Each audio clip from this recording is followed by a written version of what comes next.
Imagine a child, barely 2 years old, suddenly claiming that the people who raised him were not his real parents.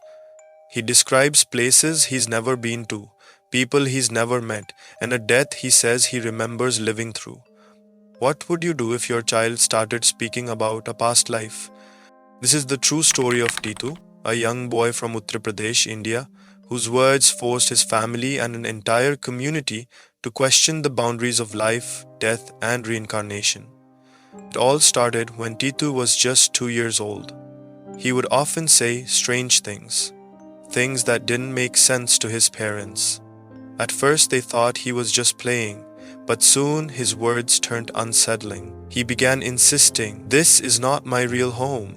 You are not my real parents." Most parents would laugh off such statements as a child's wild imagination. But Titu was different. He wasn't just making things up. He was giving names, describing places, and talking about people with striking accuracy. He spoke about a woman named Uma, claiming she was his wife in another life. He mentioned two sons, Romu and Somu, whom he called his children. But the most chilling detail? He claimed he had been murdered, shot while driving a car. His parents were terrified. How could a child who could barely form sentences talk about something so brutal? And where was he getting these names? There was no one in their family or village with those names. At first, they ignored him, thinking he would eventually forget. But Titu's insistence only grew stronger. Every day he spoke of his real family. He would cry, plead, and demand to be taken to them. He described a city, Agra, a place he had never been. He spoke about roads, landmarks, and even a specific house he claimed was his. His parents, torn between fear and confusion, didn't know what to do. But then something happened that forced them to take his words seriously. One day, a visitor from Agra came to their village. Titu overheard the visitor mentioning Agra in a conversation, and his reaction was immediate. His eyes lit up, and he ran toward the man asking, "Do you know my wife Uma? Do you know my sons Romu and Somu?" The visitor was stunned. "Who is this child?" he asked. Titu's parents, embarrassed and frightened, tried to brush it off, but the visitor was now curious. What is he talking about? That's when Titu began speaking in detail about his past life. He mentioned the name of a shop, Suresh Radios. He described a home in Agra, with a blue gate and a mango tree in the yard. He spoke of his murder, saying, "I was shot in the head while driving my car." The visitor's face turned pale. He had heard of a man named Suresh Verma, a shop owner in Agra who had been shot while driving his car. That murder had never been fully solved. This was the moment everything changed. Word spread quickly, and soon the entire village was talking about Titu's bizarre claims. His older brother Ashok decided to find out the truth. Could Titu really be remembering a past life? Was this just a strange coincidence, or was something deeper happening? Determined to find answers, Ashok traveled to Agra. He searched for Suresh Radios, the shop Titu had mentioned. To his shock, it existed, exactly as Titu had described. He then found the house with the blue gate and the mango tree, just as Titu had said.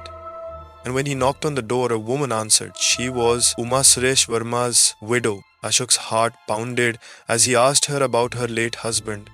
She confirmed that her husband had been shot while driving, just as Titu had claimed. And yes, she had two sons, Romu and Somu.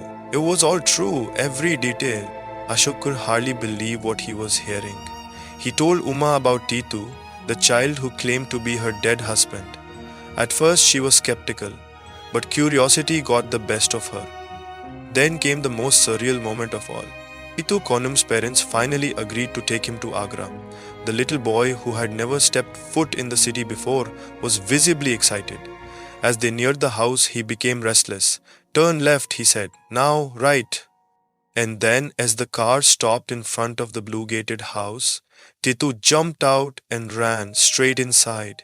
He ran past Uma, past the shocked family members, straight to a cupboard. "My things are here," he said.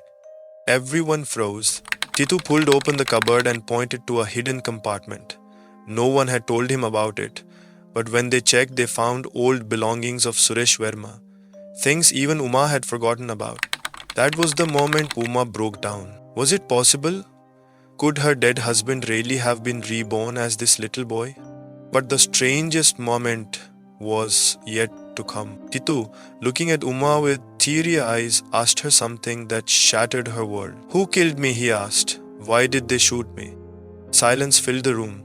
The murder of Suresh Verma had remained unsolved for years.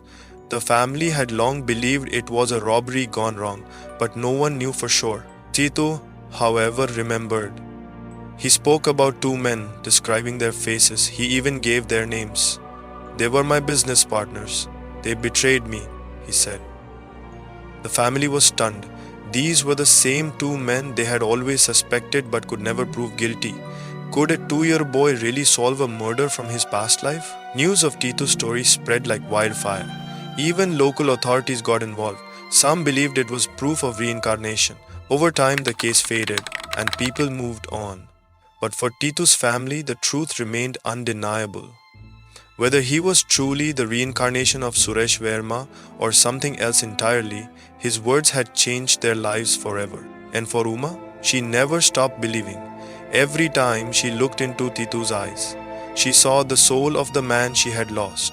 So what do you think? Is reincarnation real, or was this just an incredibly bizarre twist of fate? Some mysteries may never be fully explained, but stories like these make us wonder, how much do we really know about life and death?